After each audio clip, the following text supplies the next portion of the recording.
And the show this morning is about feelings. It's about emotions. It's about how you feel inside. And I'm going to be doing some scenes up here. I'm going to be acting in some stories. I'm going to be making believe I'm different people. And I'm also going to need a lot of thinking help from you. And in fact, let's start that way.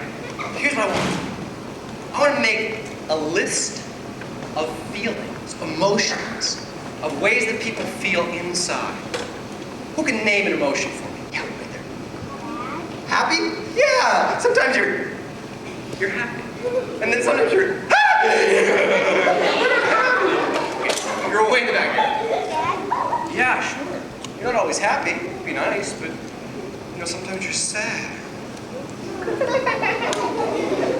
Yeah, guy right there. Yeah. Sometimes you get mad. Sure, just a couple more. Yeah, guy in the end right there. Excited. Excited! Yes! Yeah, right there. Scared. Yes. Okay. I'm not scared, no.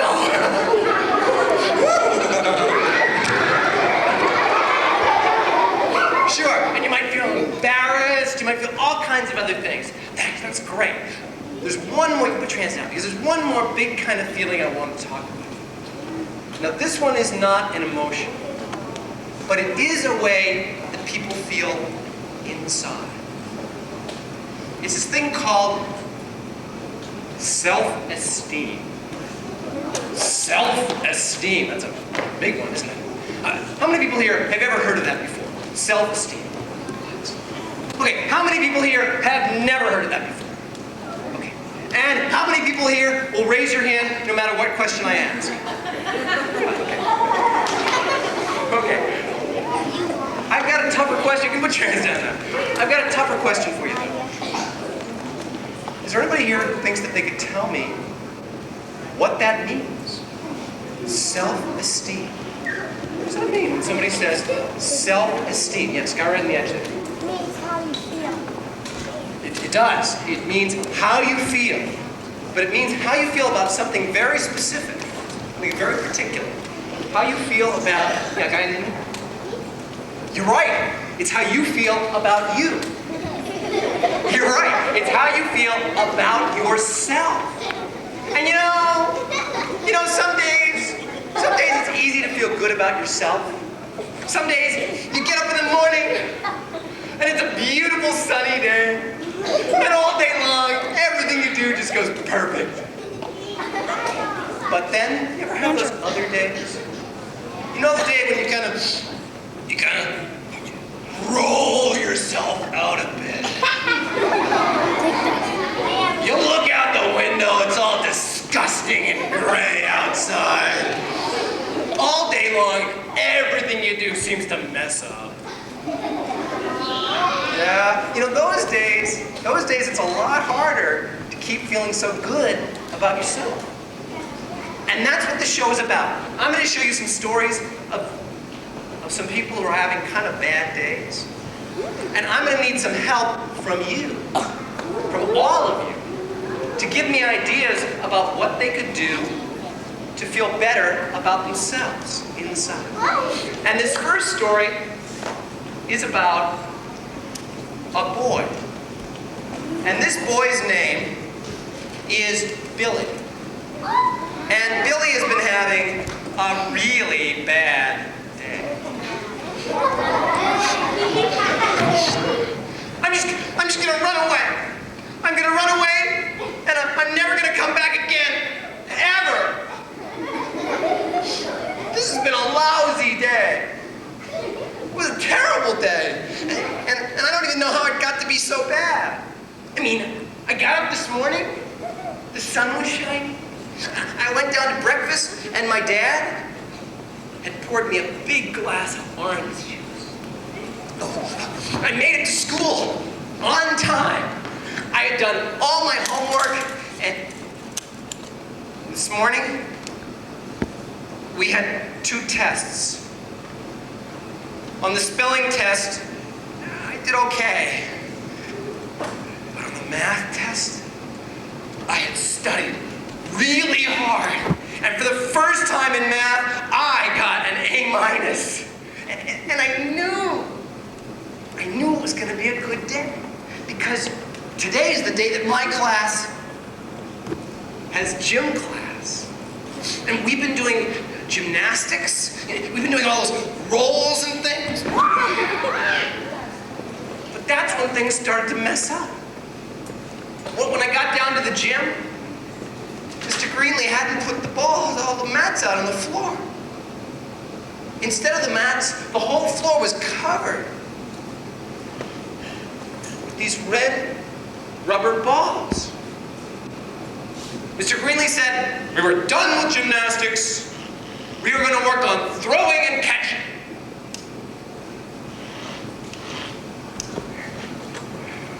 It started out easy. We paired up. I got my buddy, Craig, and we started just throwing and catching.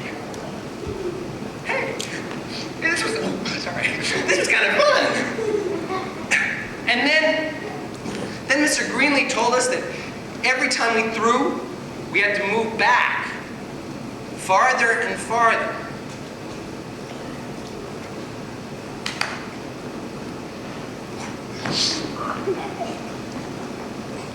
And that's when it started to happen. I started to miss the ball. And you know, the more I missed the ball, the more stupid I felt.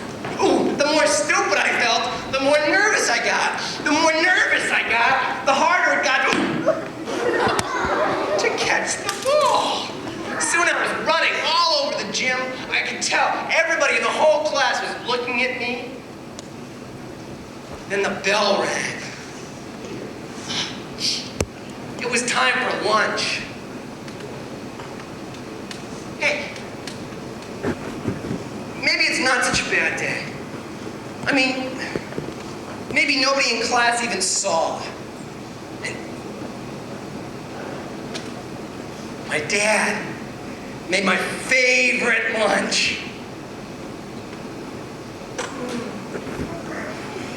Peanut butter and mustard. Yeah, maybe it wasn't such a bad day. And then it was time for recess. When we got out in the yard, I saw that everybody was playing this big kickball game. Two of the big kids were getting it together. All the rest of us stood against the wall and waited while the captains picked out the teams.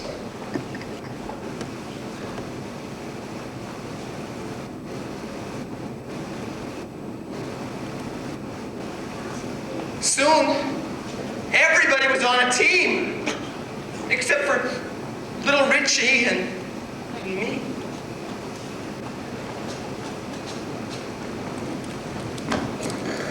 But it was a great game. Our two teams were so even, it was neck and neck the whole time. And then finally, it was my turn to kick. Mike was pitching. He rolled me the ball. Bang!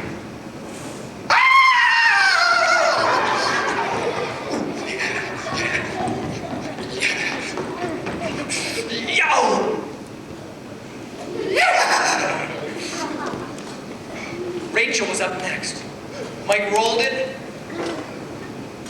Bang! Yay!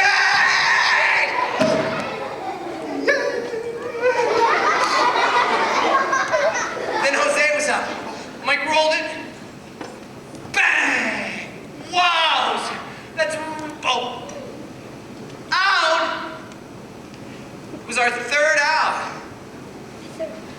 We were playing to 15 points. Score was tied. 14 all. We changed sides. The captain stuck me way out in right field.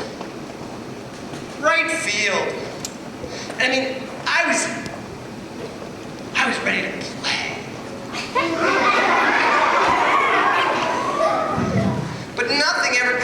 the right field. Until Big Alan stepped up to the plate. He's the biggest kid in the whole school. "Yeah," he said, "you'd better take a step back. I'm gonna be kicking this ball all the way into the old lady's yard on the other side of town." Ellen was pitching. She's our best pitcher. Boom! Way up in the air it went. Up, up, up.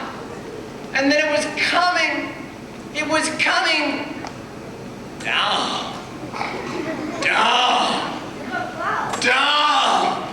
It was coming right to me.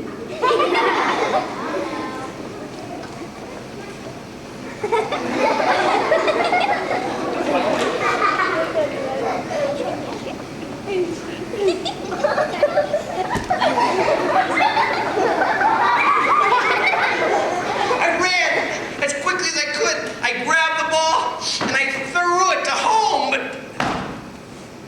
but Big Alan had already made it home. We lost the game. And it was all my fault. I'm so stupid. I can't do anything right. And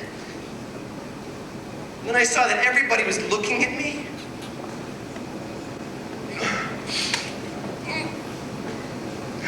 Big Alan was looking at me.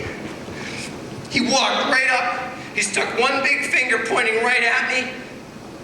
And he started to laugh out loud. And then everybody started to laugh on both teams. My friends. I'll talk to my friends. Rachel. Rachel? Rachel? Rachel wouldn't even look at me. Craig. Craig! Craig! Craig was looking at me. And then I saw that Craig was laughing too. They were all laughing. I'm gonna run away. I'm gonna run away. I'm never gonna come back. You can see that right now, Billy's having a really bad day. And this is where I need some thinking help from you. He's telling himself, listen to what he's saying. He's saying these things over and over to himself. He's saying, we lost the game, and it was all my fault. I'm so stupid. I can never do anything right. I'm just gonna run away. I'm never gonna come back, ever. And each time he says something like that, he feels worse and worse. Here's where I need some ideas from you. Those are some things that helped him feel worse about himself inside. Who's got an idea? What is something that he might say to himself that might help him to feel better about himself inside? Who's got one?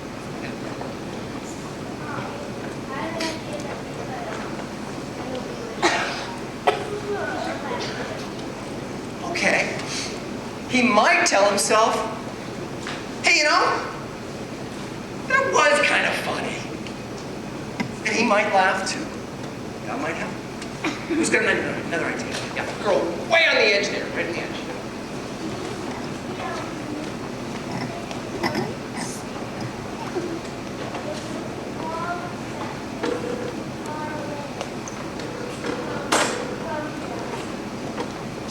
Sure, he can say to himself, hey, look, that ball, it was just too far away. I did everything I could. I couldn't have caught it. It was just too hard. Sure, that might help. Who's got another idea? Yeah, go right there.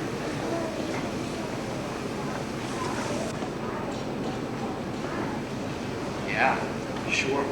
He can tell himself, hey, look, there's tomorrow. today, some bad stuff happened today. But tomorrow could be better. Okay, listen to this one.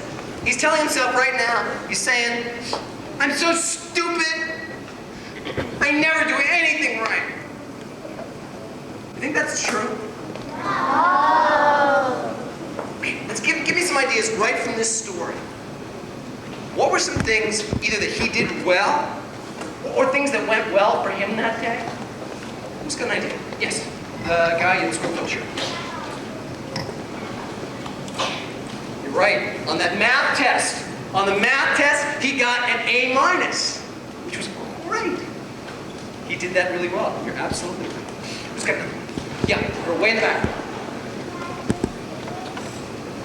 Right. At lunch, that sandwich his dad made his favorite, that peanut butter and mustard. But he likes it. Yeah, okay. That's a good one. Yeah, right there.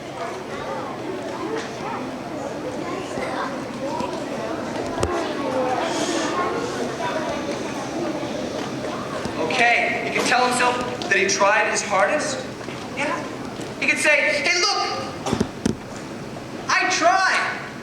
Some kids here, you're right, it was really high, it was really hard. And I tried. Some kids wouldn't even have tried for it.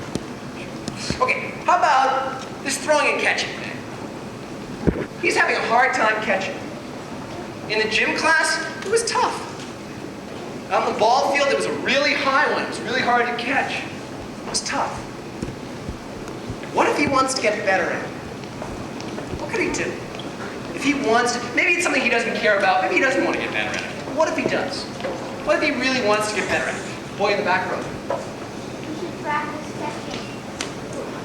He should practice. He shouldn't give up. Right? He's saying, I'm going to run away. That's a way of saying, I'm going to give up. I'm not going to try anymore. I'm going to run away, and I'm never going to come back. But you know the problem when you run away? Is that usually your problems come with you. So he could practice. He could go out to the yard behind his house every day. He could take a ball, he could throw and catch, he could practice. What if he's doing that? What if he does that every day? He throws and catches all by himself out there in the yard, and he's getting a little better. What if it's still hard? What could he do that could make it even easier? What he could do, if he's out there by himself doing exactly the right thing, if he's practicing, he's throwing and catching, and that's good, it's really working. But it's still not enough. What could he do?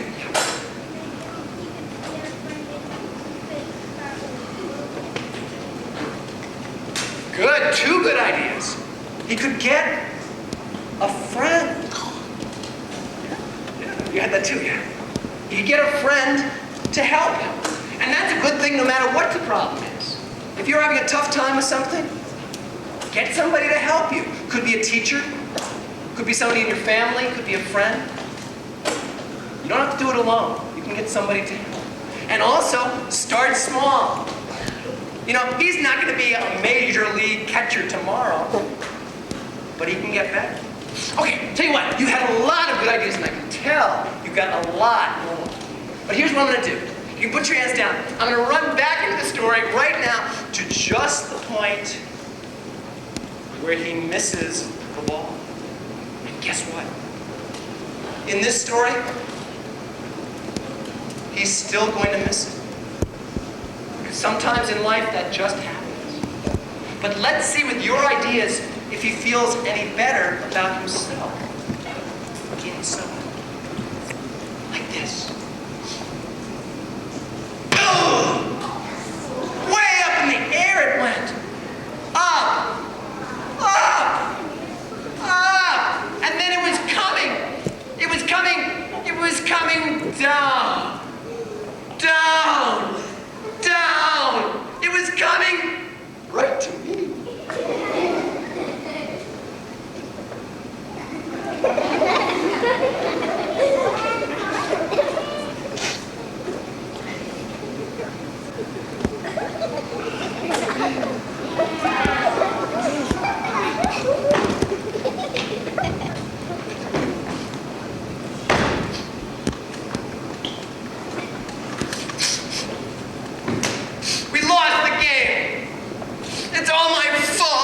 so stupid. I can never do. It's not true. I mean, on the math test today, I got an A minus. And this was a good day. In the beginning, and tomorrow's another day. And you know, my dad made me my favorite sandwich. And you know, sometimes when you drop things, it just looks silly. Hey, Craig, could we get together after school and practice? Yeah, that was a really hard catch, wasn't it? And I really tried, didn't I? Yeah, we can practice. Hey! Everybody! Let's play another game. Okay. So even though something still went wrong with the ideas that you all gave me, he felt much better about himself inside. And you know, that's the real secret. You know, sometimes, do you ever wake up sometimes in the morning and you have too many feelings inside? You ever wake up, you know, sometime during the day, you just kind of feel like you don't even know what you're feeling. Maybe you just feel happy and sad and angry and scared and something maybe you don't even know what, all mixed up. Well, the hard part then is to let yourself feel what you're feeling. Because you know what some people do? When they're feeling things they don't want to feel, they try to take all those feelings and push them down inside. Like they don't feel anything at all. But you know what happens if you're feeling something and you don't tell anybody about it and you try to lock it inside? It usually gets worse. Like in this story is about a girl, and her name is Maura. Maura has beautiful black hair. She loves to wear a crisp white shirt, dark blue jeans, and shiny black shoes. But you know, if you met Maura, none of those things are what you'd notice about her first. What people notice about Maura is her smile. Because Maura smiles all the time. I don't mean just a lot of the time. Maura smiles all the time, no matter what she's feeling inside. Maura has that same smile. In fact, first thing in the morning, when Maura was having her breakfast, when her baby brother took 2 fingers, stuck them in the jar of jelly, and smeared it all over the side of her hair, Maura kept smiling. At the school bus stop, when a big gust of wind came along and blew all of Maura's books and papers into the mud, Maura kept smiling. On the schoolyard, when Big Alan came along,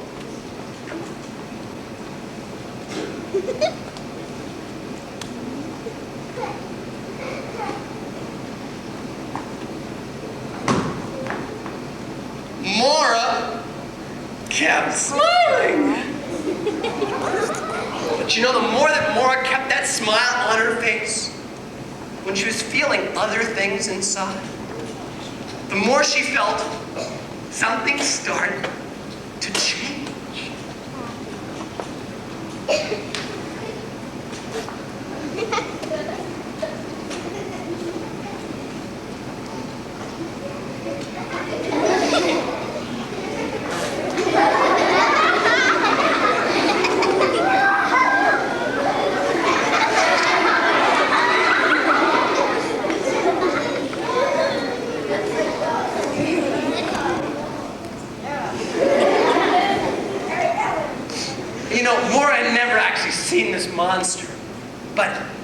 she kept all her feelings locked inside, the more she didn't share them with anyone, the bigger she felt it grow.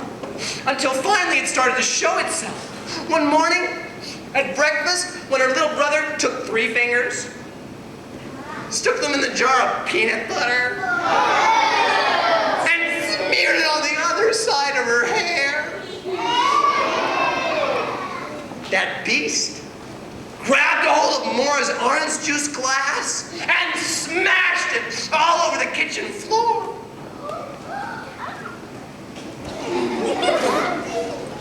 Back on the schoolyard, when Big Alan came back again,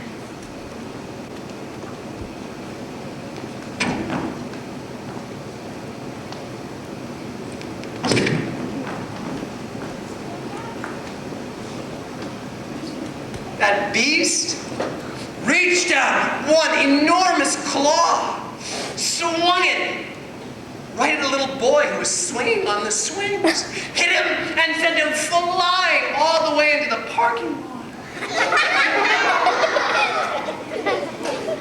Maura knew she had to do something. So that night, she waited until everybody was asleep.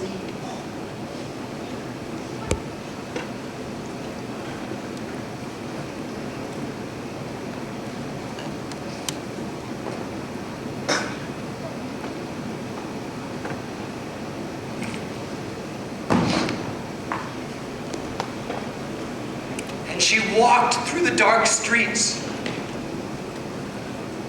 past Rachel's house, and Billy's, and Ellen's, and Jose's, all the way to the edge of town, until she came to the old woman's house.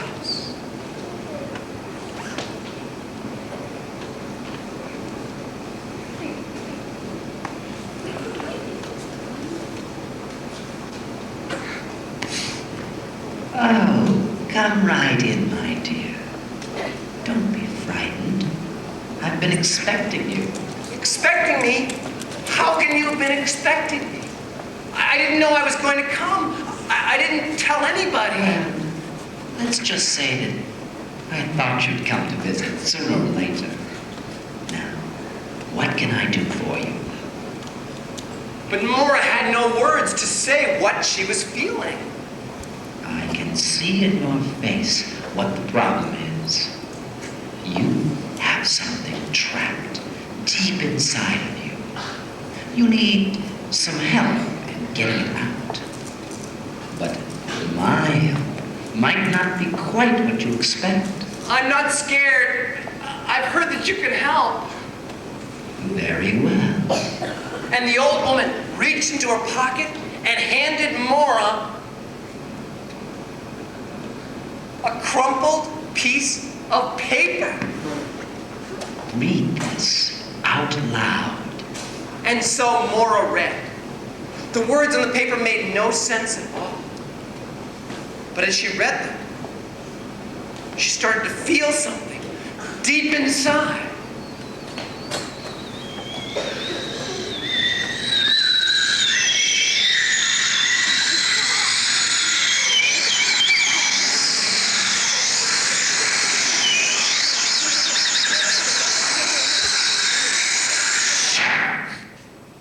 In front of Maura, there appeared an enormous black mountain.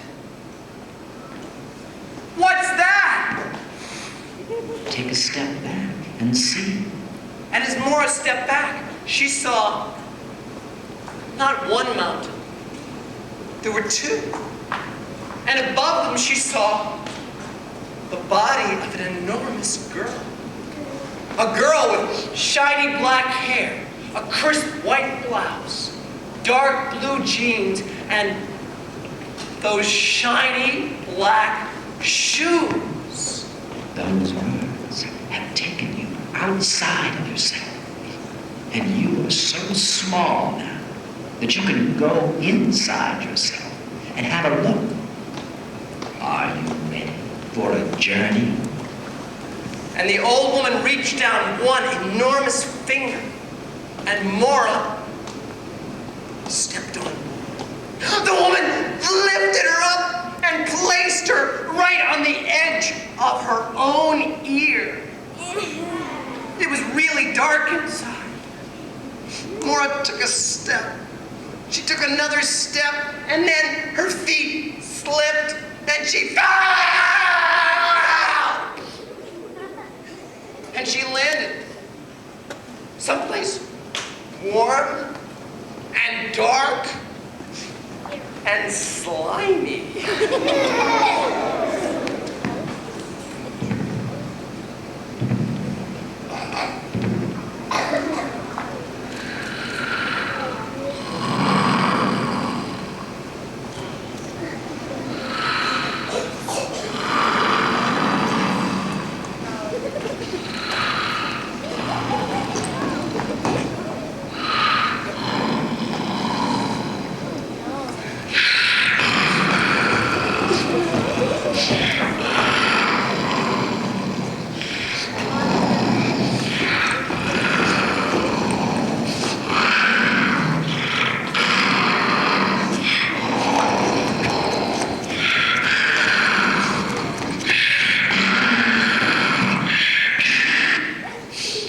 And Maura gathered up all her courage, and she turned to face the beast. And there it was. But as Maura looked at the beast up close, she saw more and more things about it.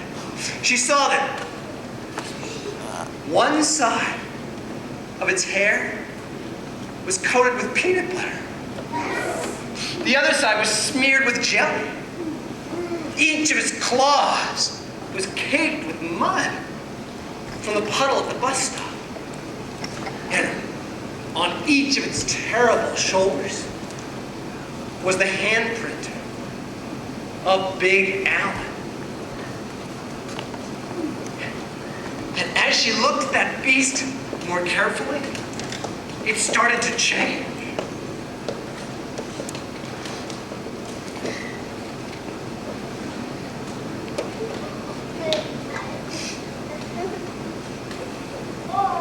Until soon all she saw was the face of a very angry little girl.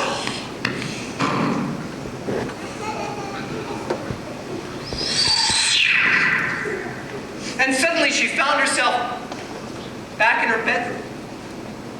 She was looking in the mirror. And from that day on, Maura didn't smile that same little smile anymore. Now, when she was feeling sad, she looked sad. When she was angry, she told people that she was angry. But now, when Maura was happy, when Maura smiled, it was the biggest smile that anybody had ever seen. And that's the end of the story.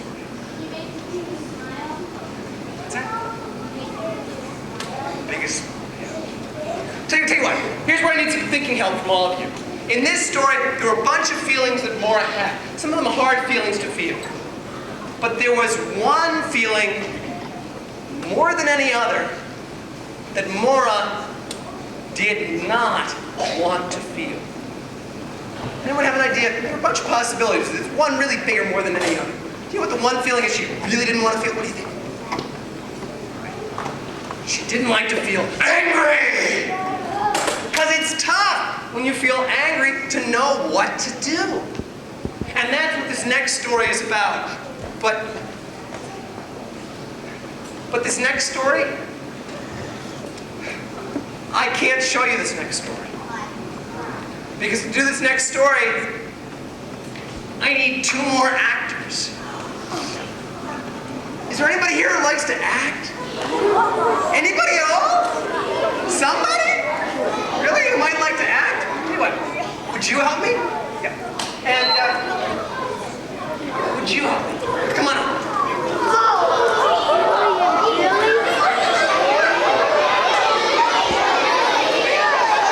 Right over here. Thanks. Just stand right over here. Yes, sir. My name is Jim, and you are?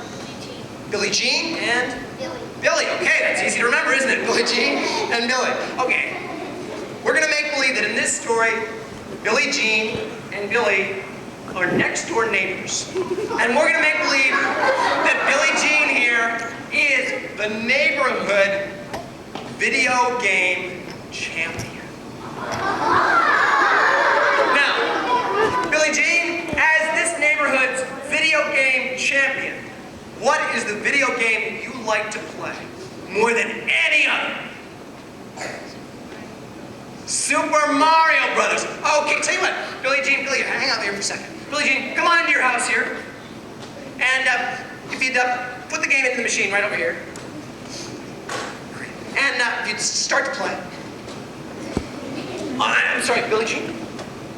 Doesn't it work better if you turn it on first? There we go. Okay, go ahead. And yes, there we go. Okay, watch it. Get the mushroom. Okay, yeah. Okay, here we go. Come on. Yeah. Yeah, down the tube. Down. Okay, yeah. Okay, here we go. Yes. Keep going. Billy, let's make believe that you would like to borrow your Super Mario game. Okay? So I want you to walk on over there, not just a second. Walk on over there, knock on her door. She's gonna open it up. I'd like you to say, nice and loud, I'd like to borrow your Mario game. And Billie Jean, I'd like you to tell me you can borrow it for one night only. Let's give it a try. Billy, walk on over there, knock it, and open it up. Here we go. May I please borrow your Mario game only for One night. Okay, good. And Billie Jean, turn off the machine. Take the game out. Hand it to Billy. And great. Billy, come on back. And walk on over to your house here. I'm sorry, Billy. Gotta open your door first. There you go. All right, and stick it in the machine. And turn it on. And grab the controller. And yes! Go to the high score. Yes, come on.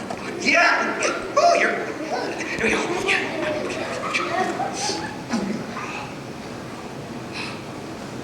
Billie Jean told Billy that he could borrow the video game for one night only. Now let's make believe right now, Billie Jean, it is now 1 month later. Billie Jean, 1 month later, how do you think you might be feeling? Bad. Any other kind of feelings?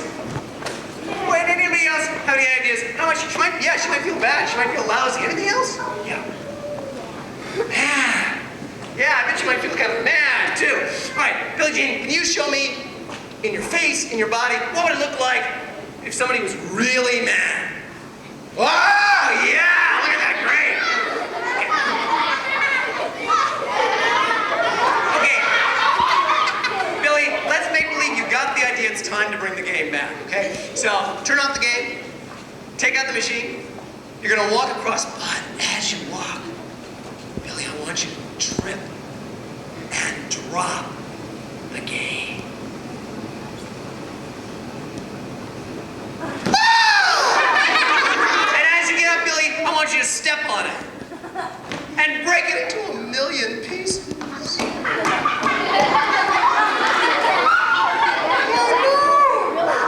Wow. Billy, I'm sorry, why don't you grab the pieces? Here, grab those up. I'm sorry, you missed one. There's one over here. Yeah, no, I think there's one back here too. Yeah, okay, so there's one over here. Yeah, there's one over there. That's it. Okay. Grab all those pieces, Billy, and I want you to walk on over there. Yeah, okay, I missed that one. Walk on over, and you're gonna knock on the door. And she's gonna open up the door, Billy. I want you to hold out the game and say, "Here's your game." Okay, knock on the door. And open it up. And freeze! Good, let's see that expression on your face again. That was great. Now, you can relax for a second. Right now, we can imagine that Billie Jean is probably feeling angry and yeah, maybe sad because the game's broken. Billy here is probably feeling kind of nervous and scared. Sorry? Yeah, maybe a little kind of stupid, scared, any of those things. Yeah. Okay, right now, they have some choices. There's some things they can do right now that would be good things to do to help solve the problem. And there are some things that they might do that might make the problem worse. start with one of those. What's something that they might do right now, one of them might do, or both of them, that could make this problem worse? Yeah. Well, okay, hang on, that's a good idea. That would make it better. Hold on to that idea. Give me that in just a second. What's something that they might do that might make the problem worse? Yes, go right there. Fight! Okay, all right. Let's see what that might look like.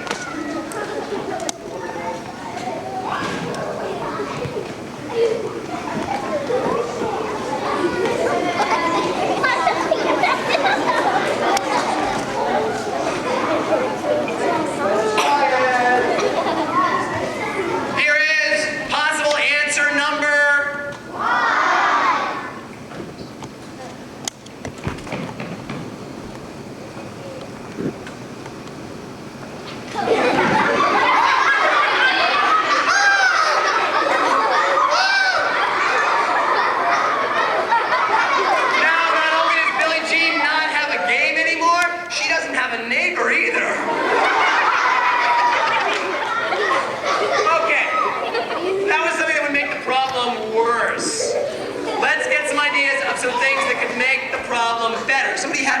That I asked for before, what was it?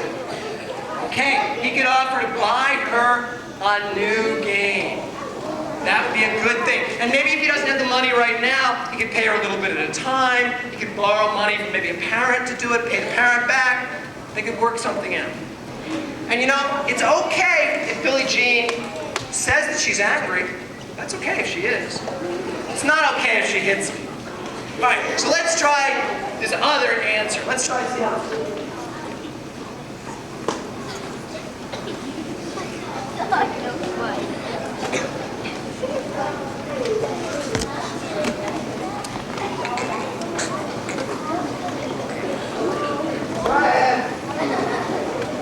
Possible answer number. Good, come on.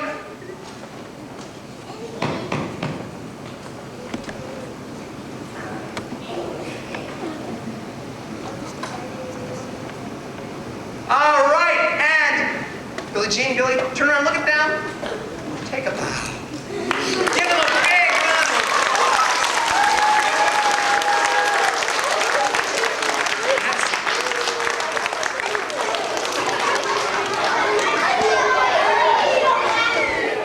Okay, we have time left for just one more story. And this story is about the same town, but it's years ago.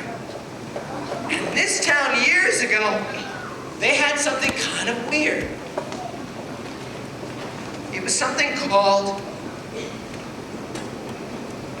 a warm fuzzy. Now, yeah, I know, a warm fuzzy. A warm fuzzy doesn't look like much. It's just a warm bit of something soft. But you know the weird thing about them? You can't buy them. You can't sell them. You can't even make them. The only way that you can get a warm fuzzy is if somebody else decides to give one away. You know, you have a wonderful smile. That's right. But you know the secret part about a warm fuzzy? Is that if you have a warm fuzzy and you give one away, you always wind up with more of them to give. So the people in this town gave away warm fuzzies all day for no reason at all, just because it seemed like a nice thing to do. Until one day, an evil wizard flew over the town. Ah! Look at all those smiling people. They think life is really nice?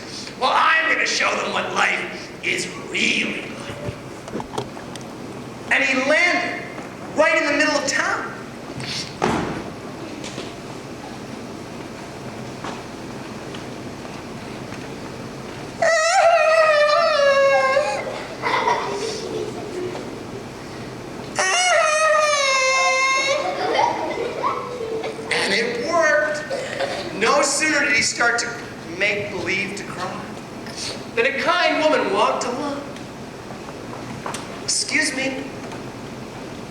sorry. I don't mean to disturb you, but you seem awfully upset. What's the matter?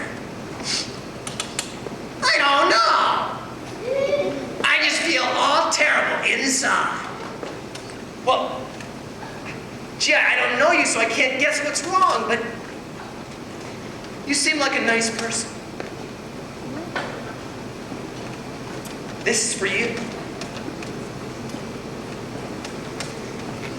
A warm fuzzy? For me?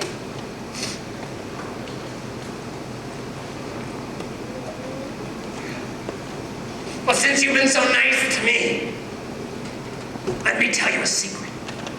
The next time somebody gives you a warm fuzzy, so you don't run out of ones for yourself, you give them this instead. And he pulled out a cold, prickly, scratchy, mean. It's for you. For me? Ow! Thank you, I think. And it worked. The cold pricklies started to spread through the whole town. The whole town changed. Now nobody would look at anybody anymore. When they saw somebody who looked happy, people would shower them with cold pricklies. Ow, ow, ow, ow! People stayed at home at night counting their warm fuzzies. They were scared that somebody might steal one.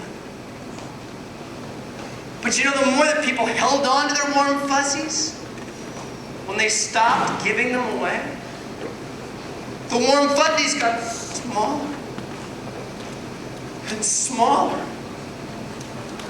and smaller until soon there wasn't a warm fuzzy left in the whole town. Soon the only person who even remembered the warm fuzzies was one old woman who liked to tell stories. And when she told about the warm fuzzies, the kids didn't even believe her. Warm fuzzies! Duh! Hey, come on.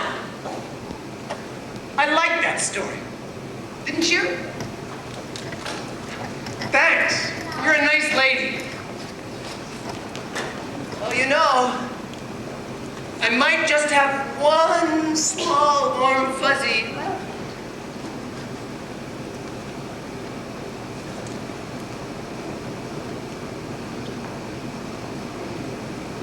You're a very nice boy. This is for you.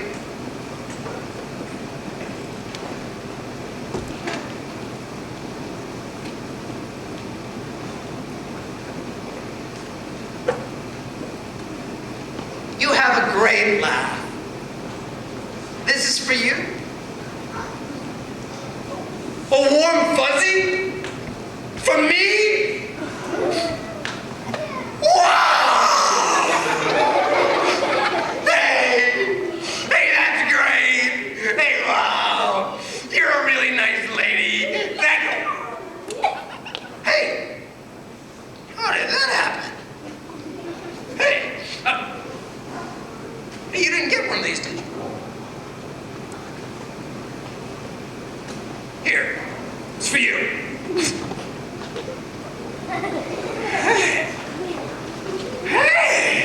Hey, you want one? That's for you.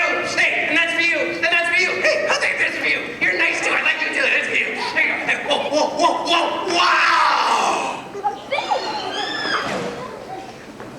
Soon there were more warm fuzzies than anybody knew what to do with. So they traveled around from town to town, giving out warm fuzzies to everybody they could see. They wanted to bring a little warm feeling into a sometimes cold world.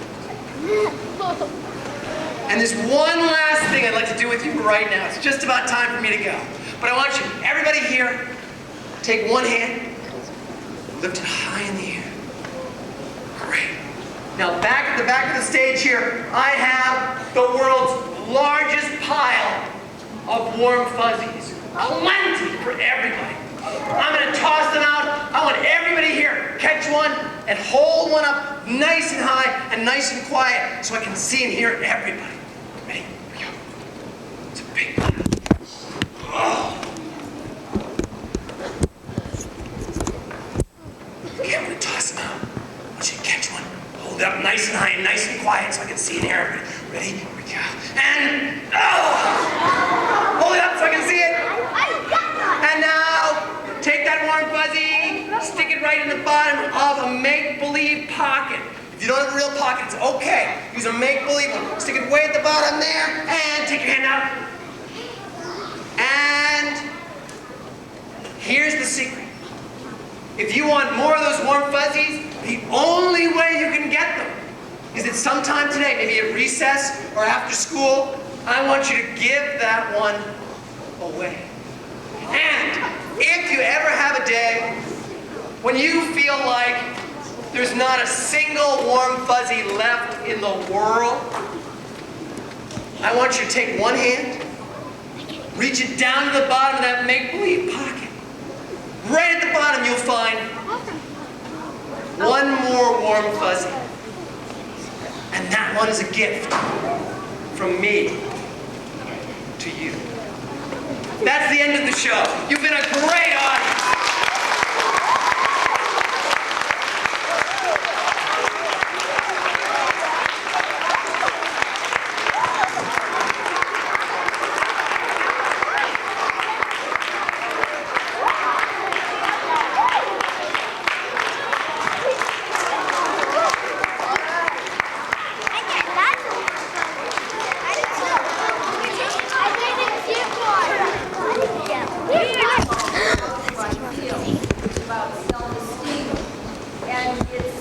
Created and performed by Jim Vetter, and he's a talented theater professional. I just wanted to remind you about right audience behavior, and let's give Mr. Jim Vetter a warm welcome.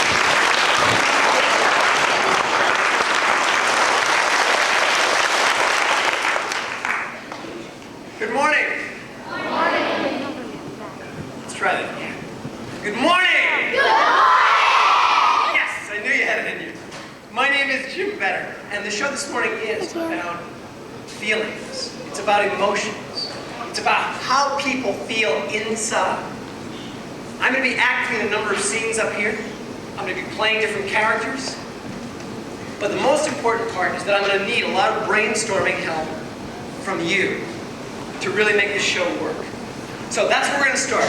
We're going to brainstorm right now. I want you to help me make a list of emotions, of feelings. You can name it. Yeah. Sure. Happiness. Sometimes happy. Okay, who's got it? Yeah, right there. Sad. Sure, who's going to do sad? Who's going to, yeah, right there. Anger. Sure, angry. Yeah. Who's going to, excited. Something's going to happen. You get excited. Yes. Yeah, angry. Yeah. Okay, what else? Embarrassed. I just did it. Yeah. Nervous. Sure. Even just being up here sometimes for somebody to make you. Yeah. You're right there. You get embarrassed. Yeah. Sure. Yeah. Frustrated. Right, you're trying to do this thing, you just can't do it. You just get incredibly. Yeah. Wait, hands down. There's one other big feeling I want to tell you about. And this is a kind of a phrase some of you probably heard this before. Kind of this big thing. It's not an emotion, but it is the way people feel. It's called self-esteem. Okay, how many people here have ever heard that before? Self-esteem. Okay. All right, hands down. How many of you here have never heard that before? Okay? You put your hands down? Okay. All right. Here is the tougher question. Who here thinks that they can give me a definition? What does that mean when they say self-esteem? Yeah, guy right there. What do you think of yourself? Perfect. Self-esteem is what do you think of yourself? How do you feel about yourself inside? And you know, some days it's easy to feel good about yourself. Right? Those days when you just kind of get up in the morning and the sun is shining, you look out your window, and you know, all day long, everything you do just seems to go right. Right? Those days, it is easy to feel good. What about those other days, though? The days when you kind of have to drag yourself out of bed. You look out the window, and it's all gray and disgusting outside. And everything you do all day, you seem to mess up. Those days, it's much harder just to feel good about yourself inside.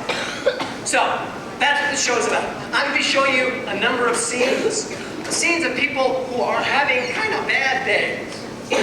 I'm going to need brainstorming help from you as to what they could do to keep feeling okay about themselves inside. And this first piece, the character is a boy. His name is Billy. And in this piece, Billy is having kind of a bad day. I know all this.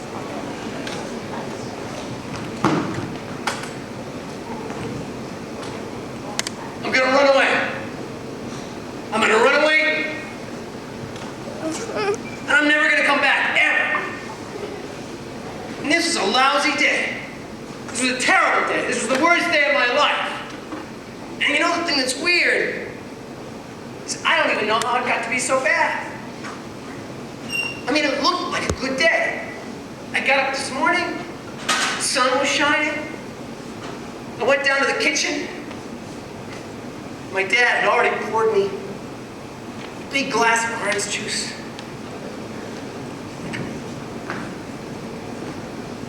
I made it to school on time. I had done my homework. We had 2 tests this morning. All right, on the spelling test, I did okay. But on the math test, I had studied really hard. And for the first time in mathematics, I got an A-. And I knew this had to be a good day. Because today is the day that my class has gym class. And in gym class, we've been doing gymnastics. Yeah, you know, all the kind of rules and things. But that's when things started to mess up. We got down to the gym. And Mr. Greenlee hadn't put the mats out on the floor. Instead, all over the gym floor were these little rubber balls. Mr. Greenlee said we were finished with the gymnastics unit. It was time to work on hand-eye coordination.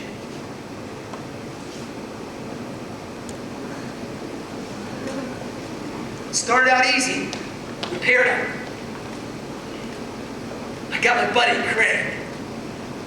To start off, we just had to throw the ball and catch it.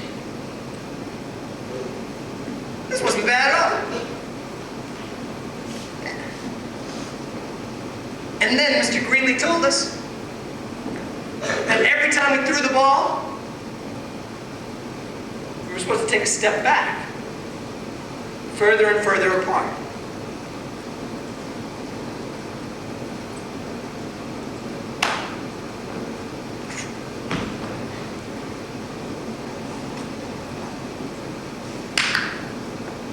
That's when it started to happen. I started to miss the ball. And you know, the more I missed the ball, more stupid I felt. The more stupid I felt, the more nervous I got. The more nervous I got, the more I missed the ball. Soon I was running all over the gym. Finally, the bell rang. It's time for lunch. Hey, maybe this wasn't such a bad day after. I mean, maybe nobody even noticed. My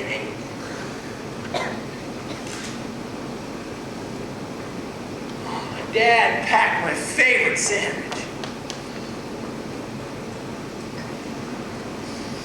Peanut butter and mustard. Yeah. Maybe this wasn't a bad day after all. Maybe nobody in the class even saw that I missed the ball. Then it was time for recess. Got out to the schoolyard. A couple of the biggest kids were getting together this big kickball game. Everybody was playing. We stood against the wall, and the captains picked out the teams.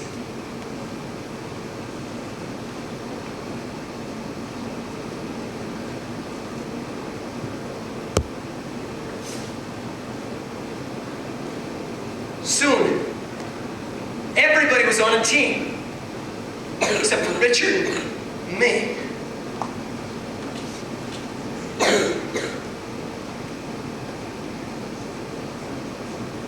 Two teams were so evenly matched. It was a great game. We were neck and neck the whole time. Finally, it was my turn to kick. Jose was pitching. He rolled me the ball. Bang!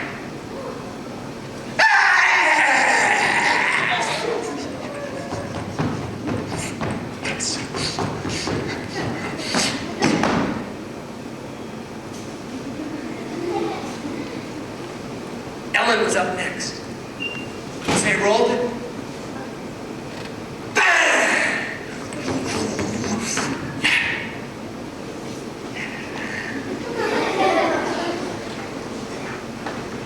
Michael was up. Jose rolled the ball. Bang! Yes! Yeah! Out! It was our third out. We were playing to 15 points. The score was tied. 14 all. We changed sides. The captain stuck me out in right field. Right field. I mean, now I was ready to play. But nothing ever comes out to right field. Until Big Alan stepped up to the plate. Big Alan is the biggest kid in the whole school. Yeah! You better walk back. I'm gonna be kicking this ball all the way to the old lady's house on the other side of town. Rachel's our best pitcher. She rolled on the ball. Boom! Way up in the air it went. Up! Up! Up! And then it was coming. It was coming. Down. Down. Down. It was coming right to me.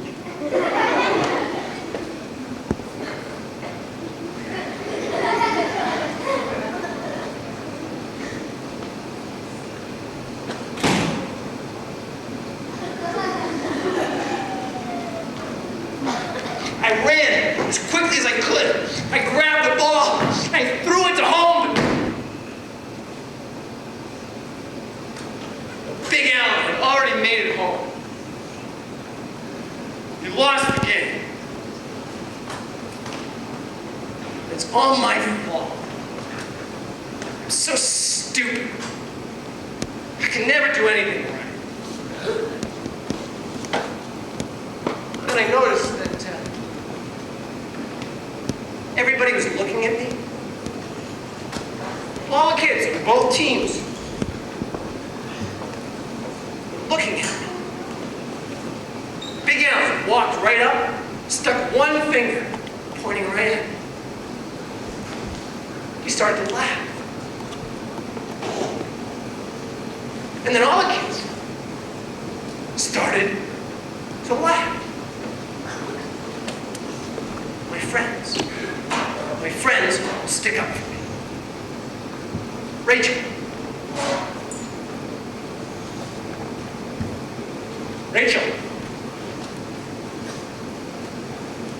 Rachel wouldn't even look at me.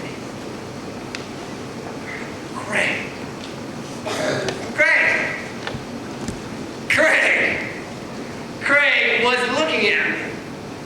And then I saw that Craig was laughing too.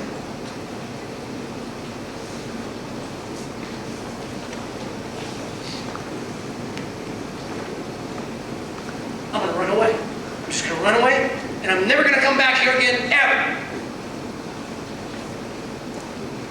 You can see that right now, Billy is having kind of a bad day.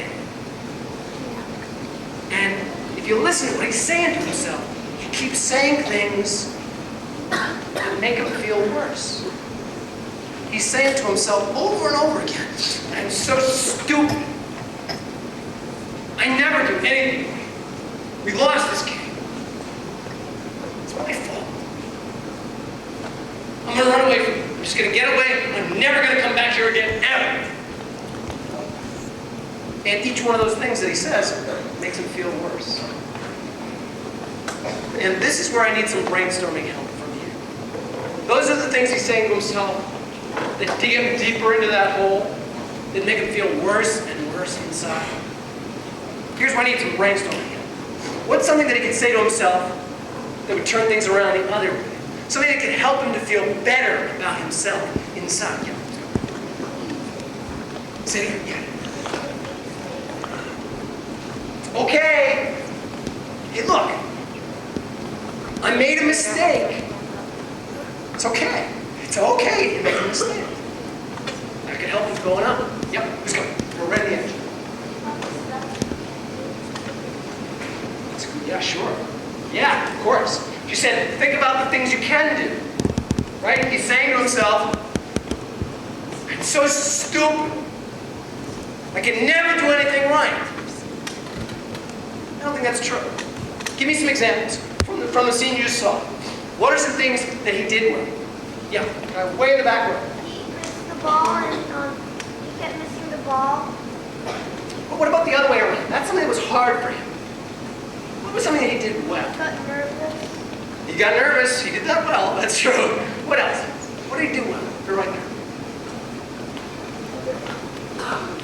Can you shout it out nice and loud? His ball test. On the test that he took. Right? The math test. Hey, look, on the math test, I got an A-. I'm not a student. That's something I did well. What else? Yeah! Look, right in the game. He missed the ball, but right in the game, he kicked it. He made a triple. He got brought home. He scored a point. Yeah, what else? Right? He did his homework. He made the bus. Some days those may feel like stupid things. But you know, there's some days when you can't do that. It's good stuff to remember. It's something that you did well. Okay. All right, let's look at the problem he's got here. He's having a hard time catching the ball. That was true in gym class. It was true in here in the game. Maybe it's something he's not very good at. What are some strategies for him? What are some things he could do if he wanted to get better? Yeah, here we go. So, keep the eye. Okay. He could remember to keep his eye on the ball. What else could he do if he wants to get better? What's something he could do that would help him get better? Yeah. Guy in yep, there's Hugo Bosch. Yeah. You can keep trying. You can practice. Because listen to what he's saying right now. He's saying, I'm going to run away.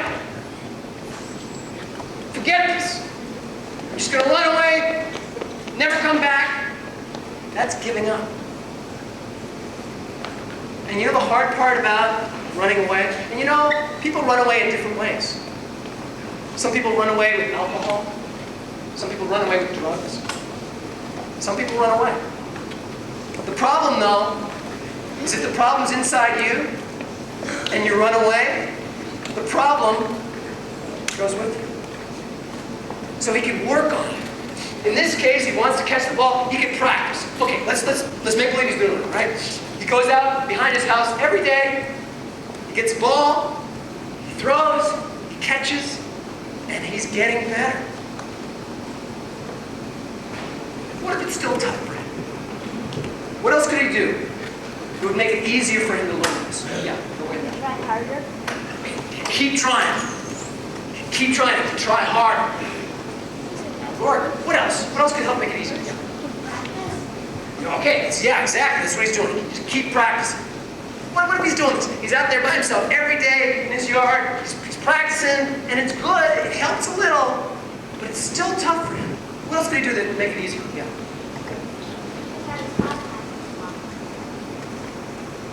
He could have his father pass the ball. He could get somebody to help him. Could be a friend. Could be maybe his dad here, because his dad made him his favorite sandwich and all, so we know his dad. He's an okay kind of guy. Could be maybe a teacher at school. Somebody in the neighborhood. He could ask. It doesn't have to be, but it could be. It could be somebody. Maybe his gym teacher would help him out. He could find somebody who could give him some help. Always a good thing for him. Tell you what. Let's go backwards here. Right back to the place in the story where he misses the ball. And I tell you what, in this story, he is still going to miss the ball. Because sometimes in life, stuff like that just happens.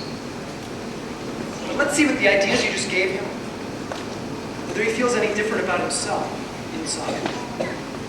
Like this. Way in the air! Up! And then it was coming! It was coming down! Down! It was coming right to me.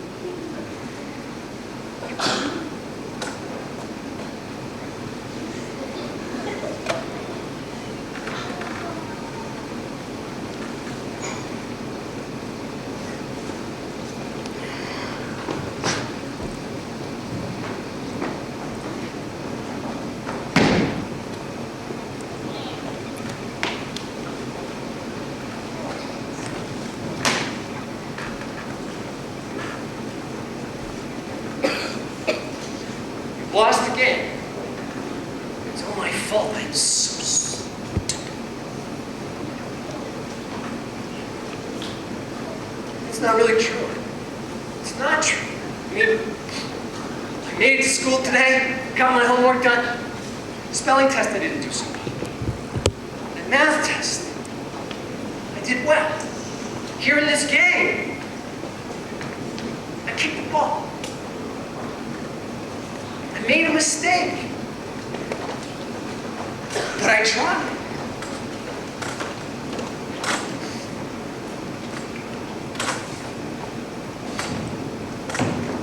Hey! Great.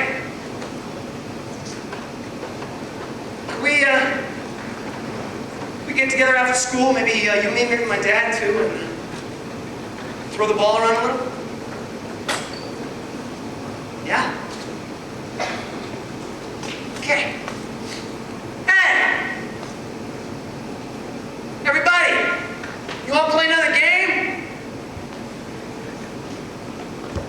So he still made a mistake. He still could feel bad. But with the ideas you just gave him, he didn't feel so bad about himself inside. And that's the key. You know, sometimes you may have a kind of feeling, you wake up in the morning and you just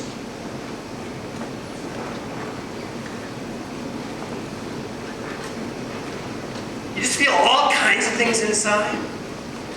You may not even know what you're feeling inside. You just feel too much stuff. Well, you know what some people do when they start to feel too much? They try to take all their feelings and lock them inside. Make believe they have no feelings at all. You know the problem though? If you take all your feelings, you lock them in, you don't talk to anybody, you keep them locked inside, things get bigger, things get worse. Like in this piece. This piece is about a girl. This girl's name is Maura. Now Maura has beautiful black hair. She likes to wear a crisp white shirt. She wears dark blue jeans. Always wears shiny black shoes.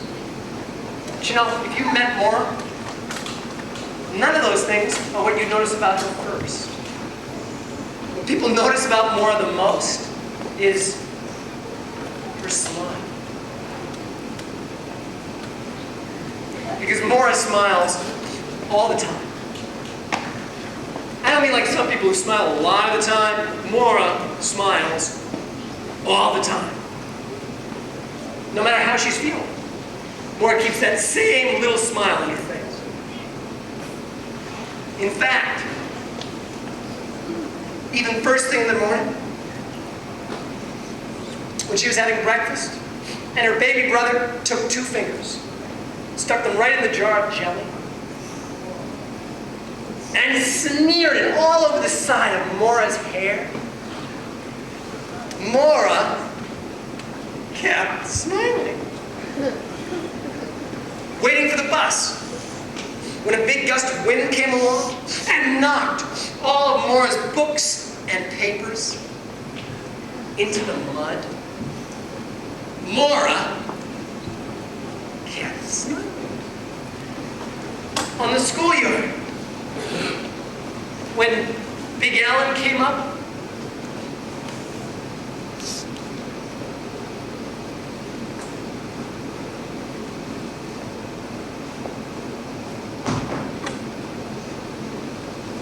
Maura, but you know, the more that Maura kept that smile on her face, when she was really feeling other things inside, the more she could feel something start to change.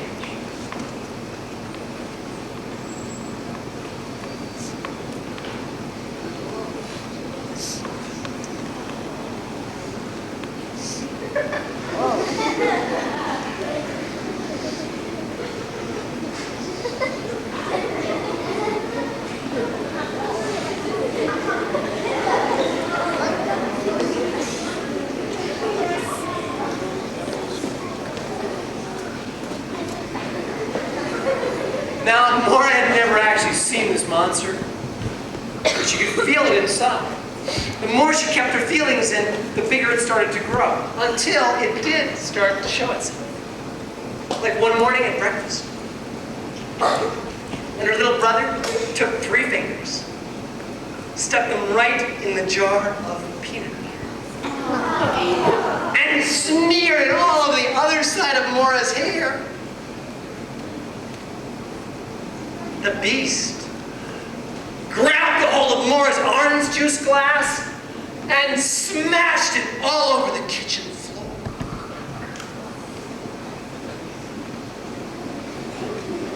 Back in the schoolyard, when Big Alan came back again,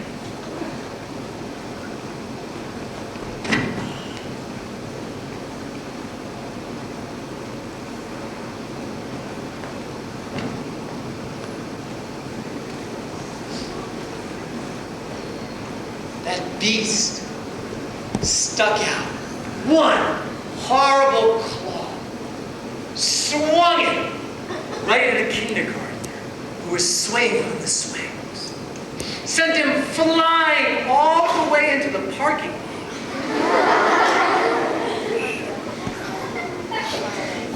Maura knew she had to do something. So she waited that night until everybody was asleep.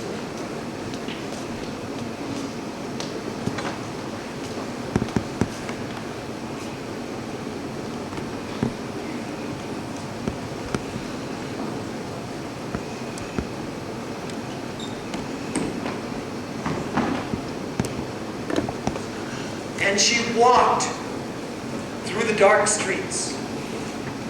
She walked past Billy's house and Jose's and Rachel's. She walked all the way to the edge of town until she reached the old woman's house.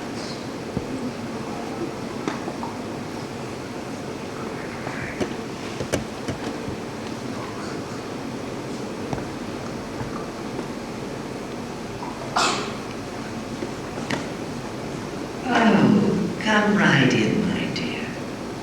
Don't be frightened. I've been expecting you. Expecting me? How can you have been expecting me? I didn't know I was going to come. I didn't tell anybody. Well, let's just say that I thought you'd come to visit sooner or later. Now, what can I do for you? But Maura had no words to even say how she was feeling. I can see in your face what the problem is. You have something trapped deep inside of you. You need some help in getting it out. But my help might not be quite what you expect. I'm not scared. I've heard that you can help. Very well.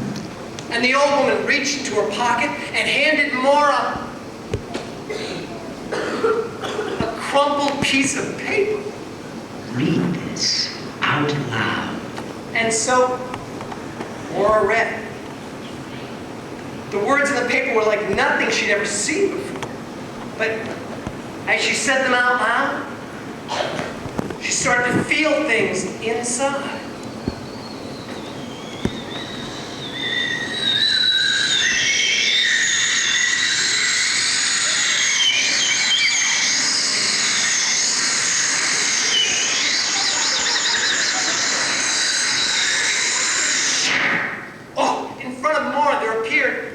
An enormous black mountain. What's that? Take a step back and see. And Maura stepped back, and there was not one mountain. There were two. And above them, she saw the body of an enormous girl. A girl with shiny black hair, a crisp white blouse, dark blue jeans, and those shiny black shoes. Those words have taken you outside of yourself. And you are so small now that you can go inside yourself and have a look. Are you ready for a journey? And the old woman reached down one enormous finger. And Maura stepped on her. The old woman lifted her up and placed her right on the edge of her own ear. It was very dark inside. She took a step. She took another step, and then her feet slipped, and she fell! And she landed someplace warm and dark and slimy.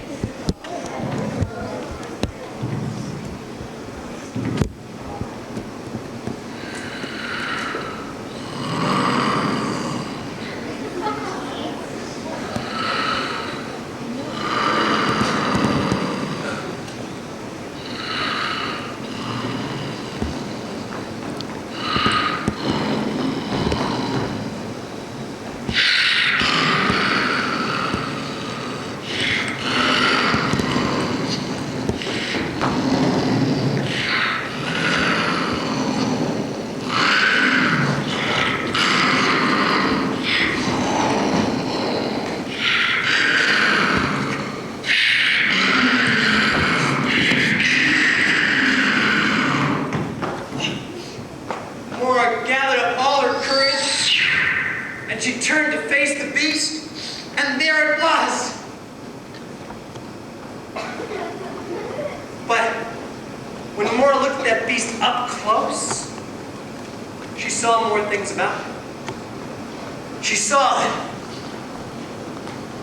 one side of its hair was coated with peanut butter. The other side was smeared with jelly. Each of its claws was caked with mud from the puddle at the bus stop. And on each of its huge shoulders was the handprint of Big Allen. And the closer she looked at the beast, the more it started to change.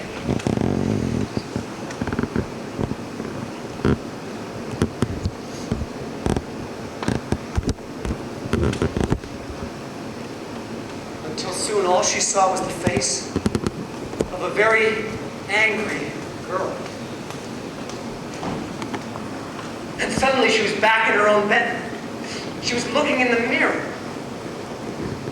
And from that day on, Mora didn't smile that same little smile anymore.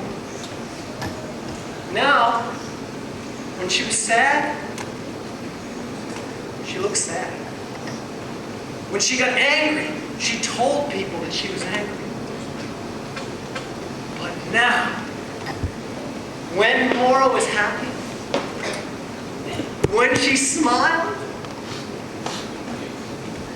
it was one of the biggest smiles that anyone had ever seen.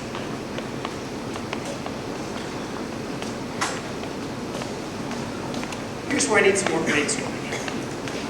In this piece, Mora had a lot of different feelings going on inside. There were a lot of tough feelings she had. But more than any other, there's one big feeling that Mora did not want to feel. Who's going to do? What do you think was the one feeling more than any other that Mora did not want to feel? Throw it on the edge. Anger. Sure. Because sometimes when you feel really mad, it's hard to know what to do. And that's what this next scene is about. But actually, this next scene, I actually cannot perform this next scene. Actually, to do this next scene, I need 2 more actors. Now, is there anybody at all here who might like to act? Anybody? Anybody else? Wait, you help me? Yep. And would you help me? Come on. Come on.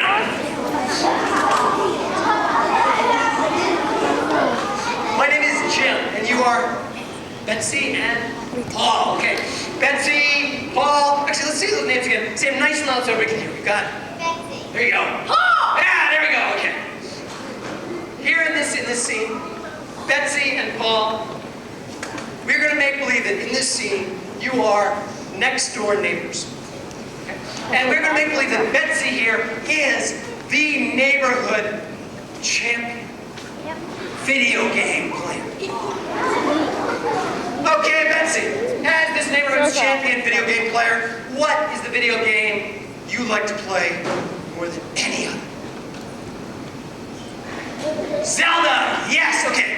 All right, Betsy, well, hang out there for a second. We're going to come into Betsy's house over here. Betsy, put the game into the machine right over here and start to play. Yeah. I'm sorry, Betsy. Doesn't this game work better if you turn it on first? Yeah. Yeah. No, what do you do? No, yeah. Make sure, yeah. Okay. Yeah, there you go. You got it. It's okay. Keep going. Okay. Paul, let's make believe now that you would really like to borrow her video. So I'd like you to walk across there, knock on her door. She's going to open it up. I'd like you to ask her, may I borrow your game? And Betsy, I want you to tell Paul he can borrow the game for 1 night. Go ahead. Paul, walking over there and knock on the door. May I borrow your game? Okay, turn the machine off. Yep. Give him the game. And Paul, come on back. And come on over to your house.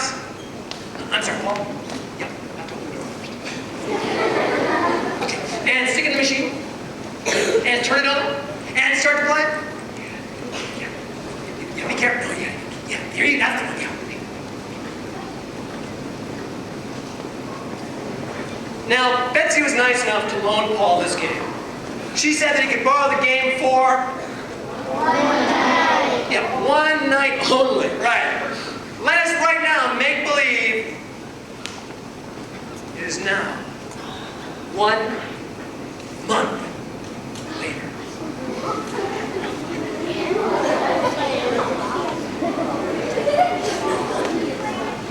Betsy, it's now 1 month later. How do you think you'd feel? Okay, Betsy, show us. With your body, with your face, how would it look if you were really mad?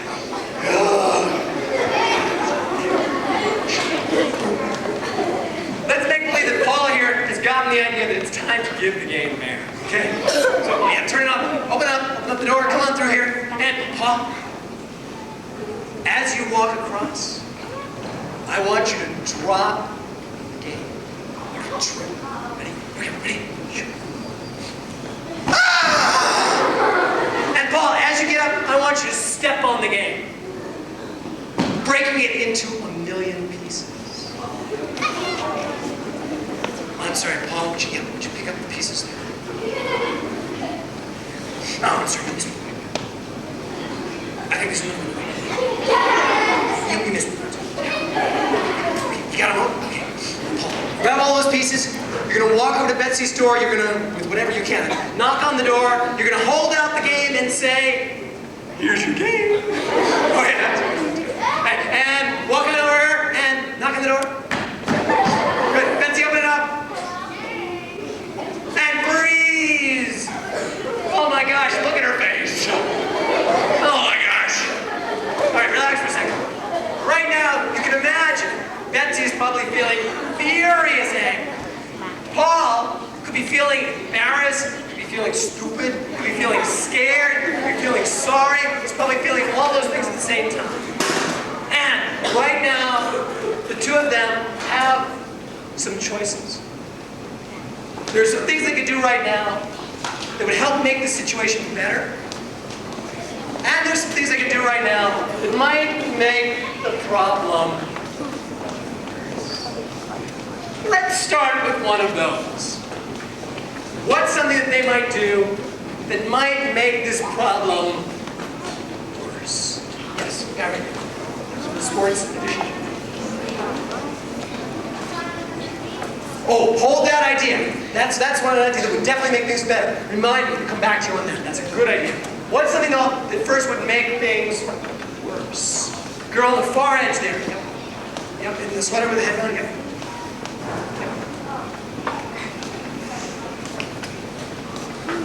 Okay, she could start a fight with him.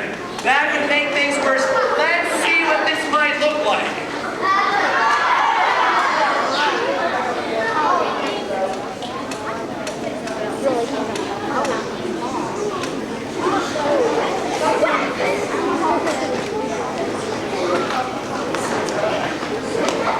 Okay, and knock on the door again.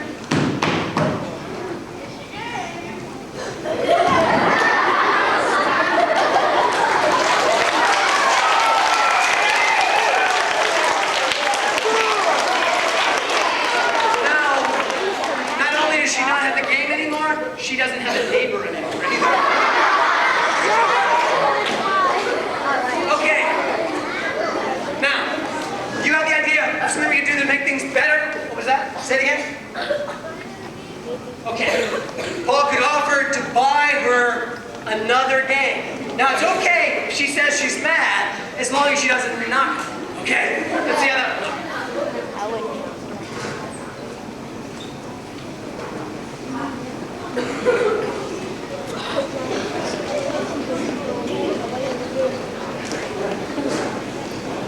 And this is possible solution number 2. Ready?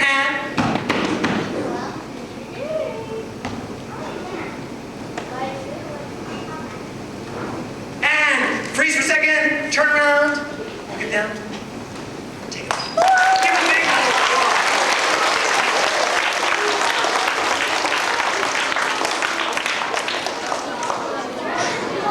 Okay. I have time right now for one last piece. Now this piece, actually I tell you what, in this story, I'm actually not sure exactly when this story takes place. Some people say that this story takes place way in the past. Some people say that this story takes place in the future. Andrew. Some people say the story is not even true. I think it doesn't matter. Because in this story, people in this town had found something kind of unusual. It was something called complementing. It was golden. It would glow. And you know, the weird thing about this is that this mineral, you couldn't mine it out of the ground. You couldn't buy it. You couldn't sell it. The only way you could get it is if somebody decided to give some away. Give a nice smile. But you know what people found? Is that when you would give this to someone else, you would always wind up with more. So people gave this golden jewel day after day. Until one day,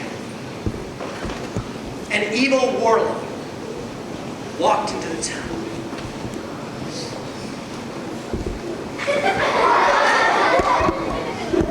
And he came up with a horrible plan.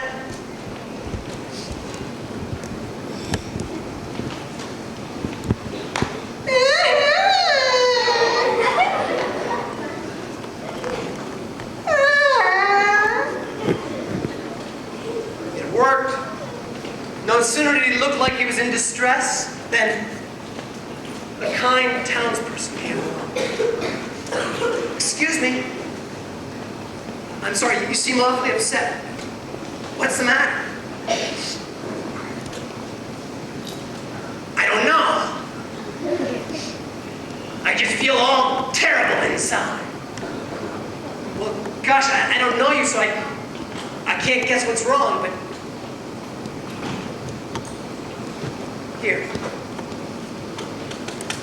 It's for you. For me?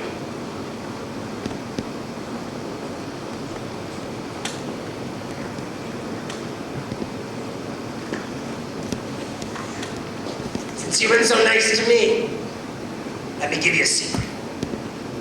Next time somebody gives you something nice, so you don't run out of things for yourself, you give them this instead.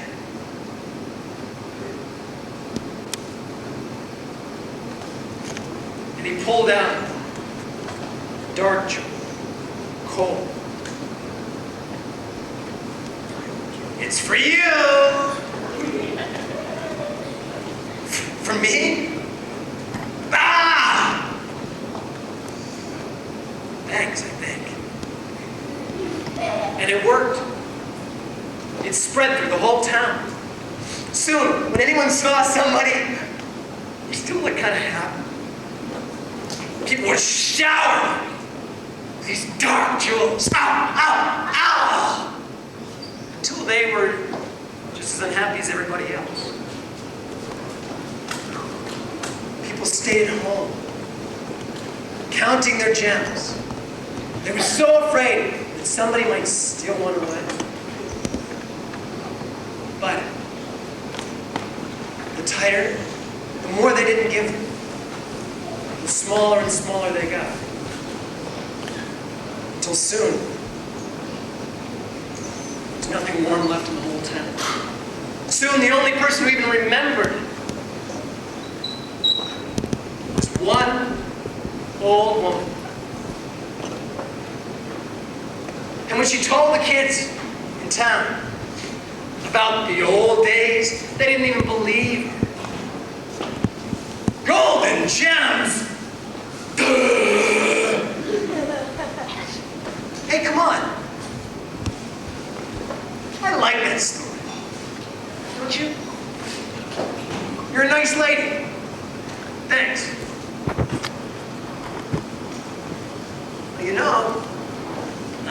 still have one breath.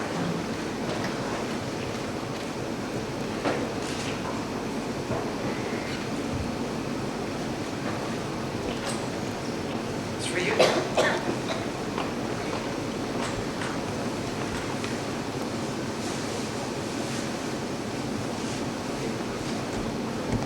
You have a nice laugh. This is for you. For me? Wow! Hey, that's great! Hey, wow! Hey, you're a really nice person. Hey, thank you. Hey. Wow. Hey, you didn't get one, did you? No. Here, that's for you. Good. Hey. Wow. Hey, hey. You can have that. You're nice. Hey, you can have this. Hey, look, everybody, you can have it. You can have it. Hey, whoa, whoa! Soon, there were more of the golden jewels in town than anyone knew what to do with. They traveled from town to town, giving them up to anyone. Because they wanted to bring a little warm feeling to a sometimes cold. Right now, it's just about time for me to go. There's one last thing I want you to try. I want everybody here to take one hand and raise it high in the air. What I've been doing here, what I've been creating the invisible objects on stage, this is mime. Some of you may have seen mime before. I want to try a little bit of mime with you right now. I have right at the back of the stage the world's largest pile of mime golden gems. What I'm going to do, I'm going to take the pile, I'm going to toss it out. What I want you to do is show me as clearly as you can when you're catching the gem. Now when it hits the hand, your hand will tighten around it. I want you to feel the impact, feel it as it hits. Not yet. Not yet. And remember, it's mine, so you've got to be quiet so I can see and hear everybody. Hold it up when you get it. Ready? Ready?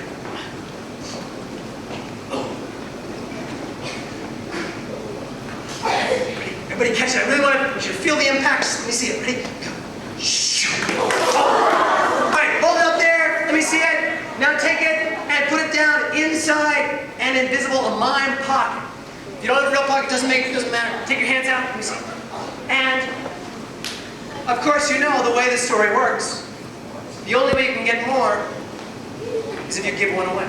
So sometime, not right now, but sometime later today, maybe at lunch or after school, you can give one away. And you know, if you ever have one of those days where you wake up in the morning